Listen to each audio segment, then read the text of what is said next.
Welcome to Presence with Peacock Voices, where we discuss how mastering the human voice will allow you to become the leader and communicator that you want to be. You need more authority. Is that ever something you've wondered? Have you ever thought, oh my gosh, I am having a really hard time having the authority I need to get my job done? People are talking over you. They're second guessing what you're saying. You're having a hard time managing certain employees that just won't come along for your ride because they don't see you as an authority figure. And this is where voice work can really come to play. You can do all sorts of work on content and all sorts of work on how you look and how you use your words. But the reality is that a lot of authority comes from how people hear you. It comes from your voice.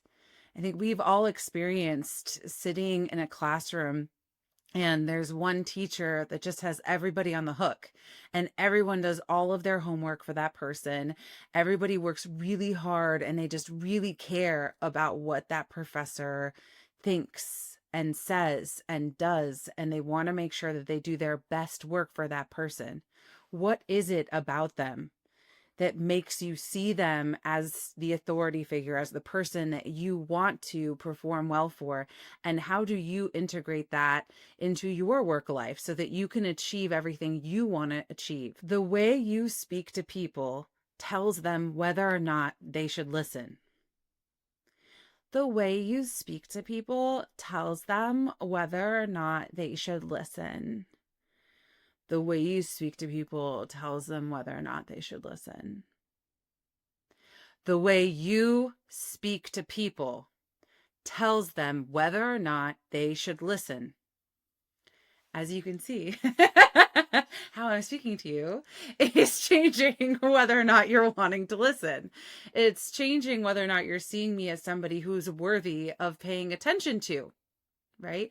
So how do we go about building authority into our speaking voices? Well, like with everything with voice, authority really is under the arch of your vocal brand. So there are different types of authority out there.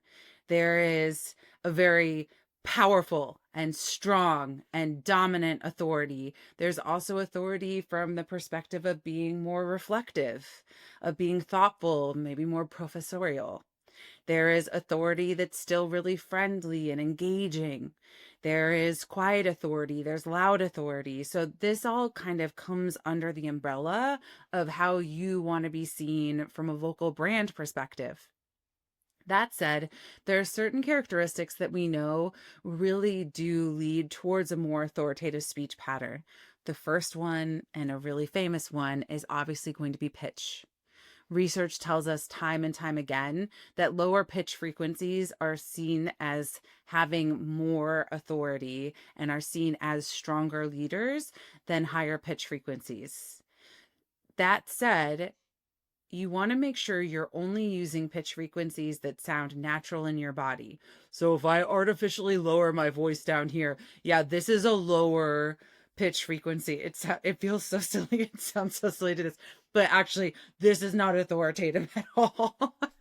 I mean, I'm laughing, so that obviously is not authoritative.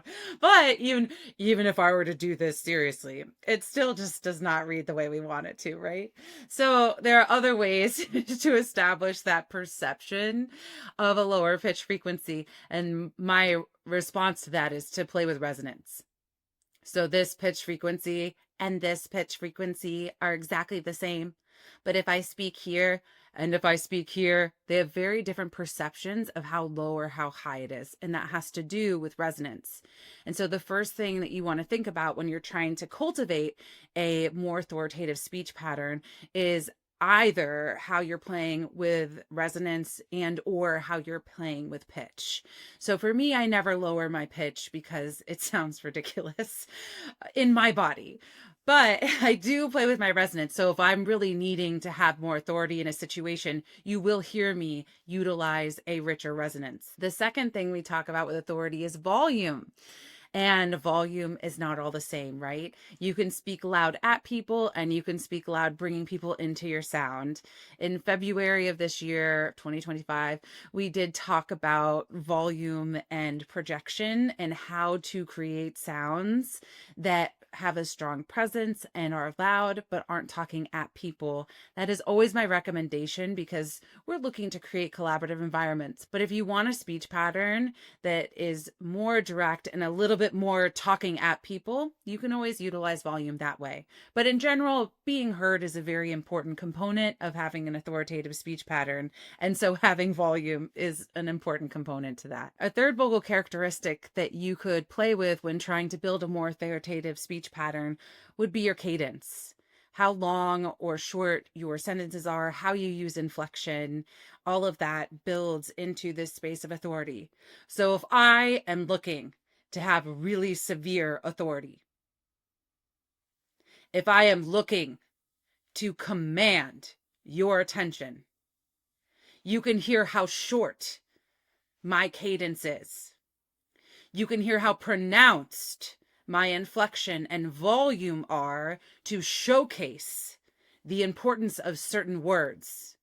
Versus if I want my authority to be a little bit less severe, you're going to hear my cadence be a little bit longer. You're going to hear less extreme use of accents, whether that be through inflection or volume or consonants, to showcase what is important in what I am telling you. And then the fourth vocal characteristic that is a really fun one, and I think probably one of the most crucial components to focus on when building an authoritative speech pattern, is the clarity of sound. So when I'm talking about clarity of sound, I'm talking about having a really clean phonation. So there's no vocal fry, which is this sound that I'm utilizing right now. Research actually tells us that vocal fry makes you seem less employable, less authentic, and harder to listen to, which are all components that are super important in being seen as an authority figure. The other vocal characteristic that is in antithesis of that clean sound is aspiration in your voice, is having this excess air in your speech pattern. The very famous kind of line that people think of when they think of aspiration is Marilyn Monroe, "Happy birthday," this kind of very breathy sound. That is going to work against you when it comes to authority. And so when you're thinking about creating an authoritative speech pattern, we want a really clear and healthily phonated speech pattern. Once you put all of these together, always inside this lens of making sure that it's true and authentic to you and how you want to be seen and heard in the world as a leader and as somebody with authority, you're going to see some big results. And so I hope, as always, this was interesting, that you learned something new and you're excited to go try it on your own. And I hope you have a wonderful day.